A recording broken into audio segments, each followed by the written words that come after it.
Les enfants bénéficiaires ont le droit aux services suivants: conseiller et aider. Section 24A, sous-section 3 de Children's Act 1989.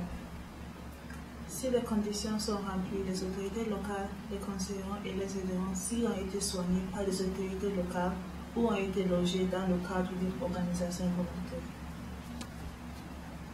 Rester en contact. Section 24, sous-section 4 du Children's Act 1989.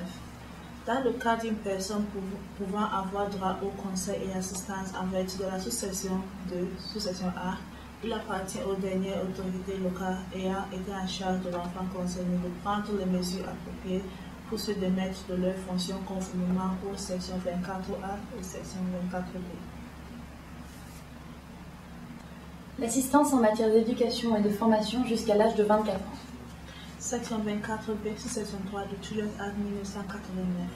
Cet article s'applique à n'importe quelle personne qui A, à moins de 24 et B, peut bénéficier des conseils et assistances en vertu de la section 24 sous-section 2, sous-section A, ou aurait pu si elle avait moins de 21 ans.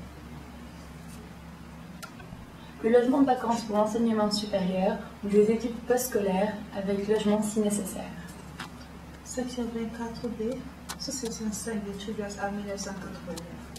Lorsque l'autorité locale considère qu'une personne à laquelle la section 3 s'applique, qui fait des études postscholaires ou supérieures à plein temps, a besoin d'un logement pendant les vacances nécessaires, parce que le logement habituel n'est plus disponible alors, elles doivent lui apporter l'assistance suivante.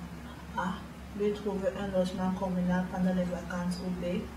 Leur donner une somme suffisante pour leur permettre de trouver par eux-mêmes un logement. Évaluation des besoins. Conformément à la Regulation 7 Children Living Care England Regulations 2001 and Regulation 7 Children Living Care Wales Regulations 2001, les autorités locales doivent procéder à une évaluation des besoins de chaque jeune qui est un enfant pouvant être bénéficiaire dans les 3 mois suivant son 16e anniversaire. Si un jeune devient un enfant concerné et n'a pas encore une feuille de route, une évaluation de ses besoins doit être réalisée dans les 3 mois.